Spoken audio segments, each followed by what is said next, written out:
السلام عليكم ورحمة الله وبركاته. النهاردة بإذن الله هنبدأ نتكلم عندنا على نوع من الصبارات. أول مرة احنا نتكلم عليه اللي هو المارتيلو.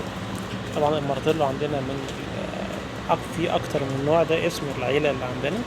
يكون عندي أكتر من نوع، عندي من الصبار بيكون موجود، أو من النباتات بيندرج تحت العيلة بتاعة المارتيلو كاكتس، أو اللي هو الاسم العيلة يعني، أو الفم.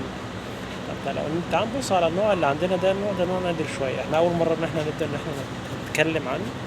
لو جينا بصينا على الجزء العلوي هنا هنلاقي إن هو عديم الأشواك.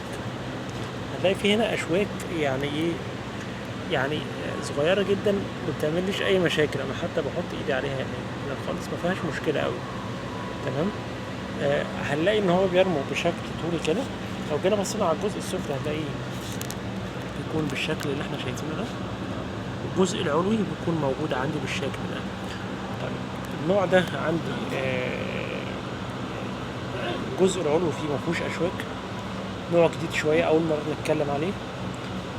بتحمل عندي الحرارة، بتحمل الرطوبة، بتحمل عندي النقص في مستوى المية.